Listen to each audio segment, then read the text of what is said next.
বন্ধুরা, জমজম কূপে যখন প্রথমবার একটি ক্যামেরাকে দড়ি দিয়ে বেঁধে প্রায় 100 ফুট গভীরে নামানো হয়, তখন যে দৃশ্য দেখা গিয়েছিল তা সবাইকে বিস্মিত করে দিয়েছিল। সৌদি আরবের একজন বিখ্যাত বিজ্ঞানী জমজম কূপের গভীরে এমন কি দেখেছিলেন যা এতদিন মানুষের চোখের আড়ালেই ছিল।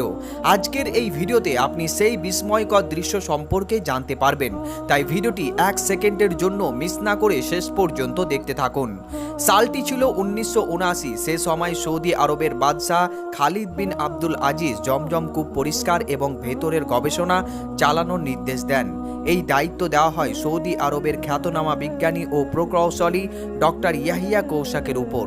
জমজম কূপের ইতিহাসে এটি ছিল সবচেয়ে বড় পরিষ্কার পরিচ্ছন্নতা ও গবেষণা অভিযান, যেখানে প্রথমবারের মতো ক্যামেরা ও মানুষকে কূপের ভেতরে নামানো হয়েছিল যাতে জানা যায় এর গভীরে কি রয়েছে। ডক্টর ইয়াহিয়া কৌসাক যখন প্রথমবার একটি ক্যামেরা দড়ি দিয়ে বেঁধে প্রায় 100 ফুট গভীরে নামান, তখন তিনি দেখতে পান যে হাজার হাজার বছর ধরে প্রবাহিত হওয়া জমজমের পানি একেবারে স্বচ্ছ।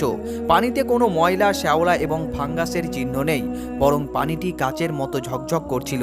সাধারণত পৃথিবীর যে কোনো কূপ বা জলাধারে যেখানে সূর্যের আলো পৌঁছায় না, সেখানে খুব দ্রুত শ্যাওলা, ফাঙ্গাস বা বিভিন্ন উদ্ভিদ জন্মে, কিন্তু জমজম কূপে এমন কোনো চিহ্নই দেখা যায়নি। গবেষণার সময় পানির নিচে কিছু প্রাচীন জিনিসও পাওয়া যায়, যেমন পুরনো তামার বালতি, মগ, যেগুলো এক সময় হাজিরা পানি তোলার জন্য ব্যবহার করতেন, কিন্তু দড়ি ছিঁড়ে কূপের ভেতর পড়ে গিয়েছিল।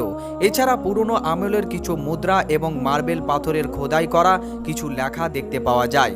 এরপর ডক্টর ইয়াহিয়া কৌসাক আরও একটি বিষয় লক্ষ্য করেন।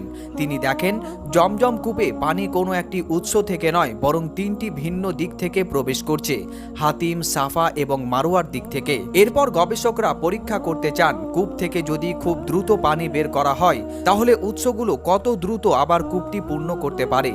এজন্য বড় বড় মোটর পাম্প দিয়ে কূপের অনেকটা পানি বের করে নেওয়া হয়, কিন্তু পাম্প বন্ধ হওয়ার পর দেখা যায় মাত্র 10 মিনিটের মধ্যে কূপটি আবারও পানিতে পূর্ণ হয়ে যায়।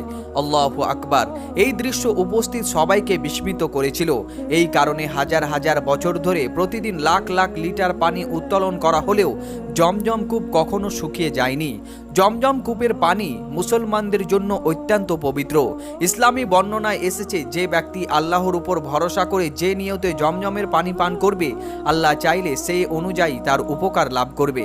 অনেক মুসলিম জমজমের পানিকে বরকতময় ও শিফার মাধ্যম হিসাবে বিশ্বাস করে থাকেন। আল্লাহ তাআলার কাছে দোয়া করি তিনি যেন আমাদের এবং আমাদের মা বাবাকে, সকল মুসলমানকে এই পবিত্র জমজমের পানি পান করার তৌফিক দান করেন। আমিন সুম্মা আমিন। ভিডিওটি যদি আপনাদেরকে একটু অন্তর ছুঁয়ে যায়, তাহলে অবশ্যই ভিডিওটিতে একটি লাইক এবং এরকম ইনফরমেটিভ ভিডিওগুলো পাওয়ার জন্য চ্যানেলটিকে সাবস্ক্রাইব করুন এবং বন্ধুদের মাঝে ভিডিওটি বেশি বেশি পরিমাণে শেয়ার করতে কিন্তু ভুলবেন না।